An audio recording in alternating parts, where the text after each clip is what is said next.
So tea.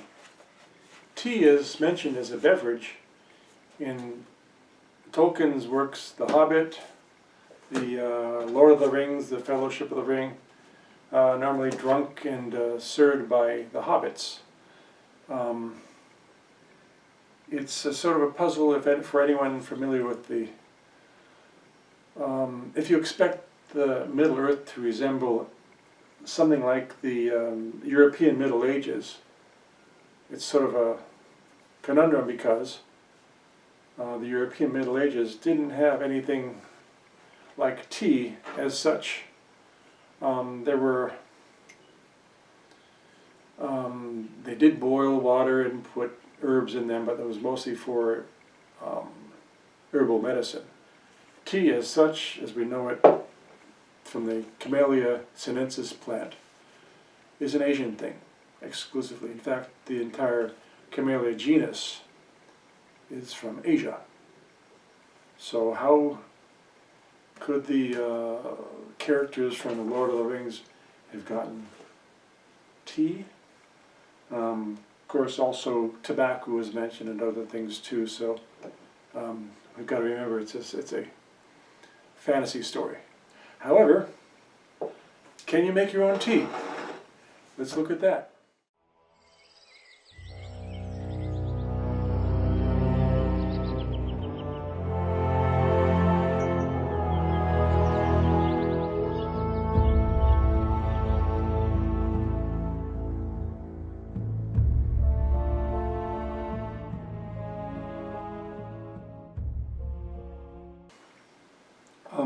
The plant that's usually used for making tea as a beverage is called Camellia sinensis.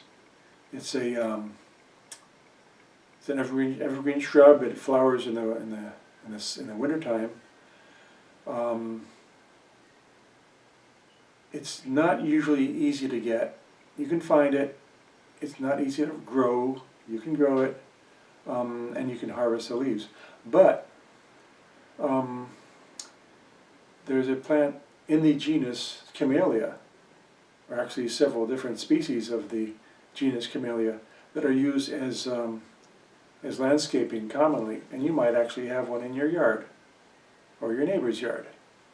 And I recently discovered that those also can be used, leaves from those plants can also be used to make real live tea.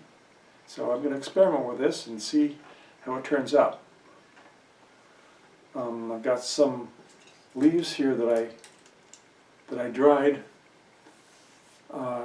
Took a couple of days, and I harvested them from my own plant. So let me prepare them for placing inside this this device, and I'll make some tea out of it. So what I'm doing now is breaking away the leaves from the stems. Using a small kitchen scissor to break these off, disposing of the stems which are not desired. Then we'll go on to breaking up the leaves into smaller pieces, preparation for steeping.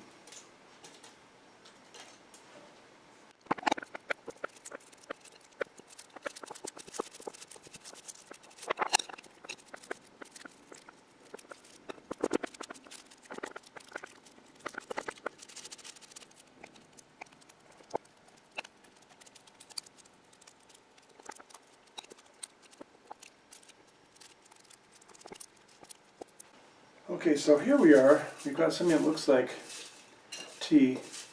And notice that some of the leaves are still kind of green, and some of them are very brown, and some are very black. Because there's different kinds of tea processing that produce green tea, black tea, and something called oolong tea, which is somewhere in between. And again, I just sort of did a ad hoc processing. Basically, I just pulled off some leaves and threw them on the windowsill to dry. without any thought to how they're supposed to be done.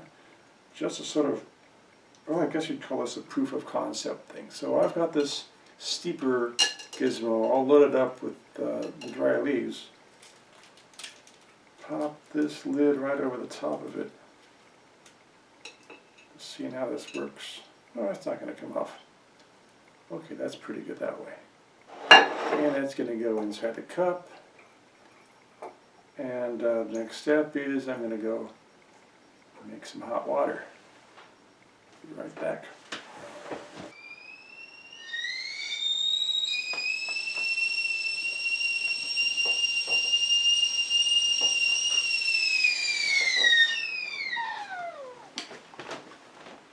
Okay, here we go. Here's my spot of tea.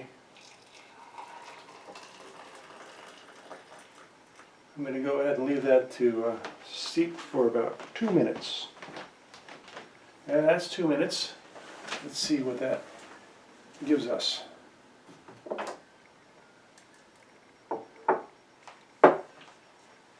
Well, it smells like something. I'm not really familiar. Take this out. I'm going to look at the color. And that's not real dark tea. Kind of greenish. It's like green tea. So that might be what I have here.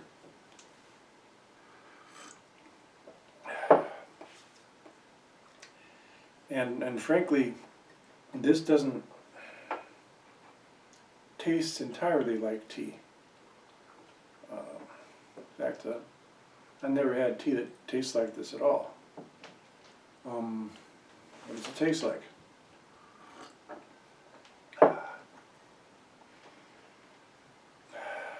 Hard to say. What we've learned here is I probably need to experiment more with the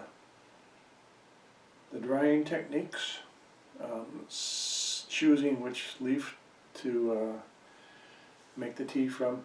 It's very likely that camellia plants that are not Camellia sinensis will not taste like Camellia sinensis. They'll taste like something a little bit different.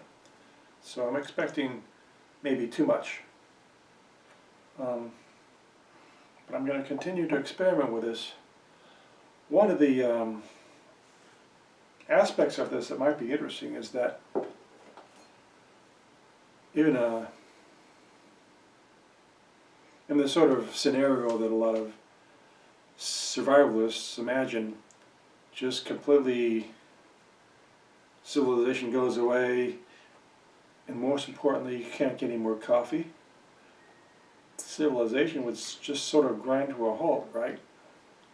So if you have a way to make your own tea, in other words, get your own caffeine to drink by something that's growing in your yard, why then you'd be way, way ahead. And that's something to look at, and it's also an interesting way to look at the beverages that we take for granted. Anyway, I hope you find this interesting. I'm going to do some more experimenting and researching, and if you have any ideas or personal experiences, please share them with me. And as usual, if you like this, please press like. If you want to see more, subscribe, and I'll try to bring out some more interesting videos.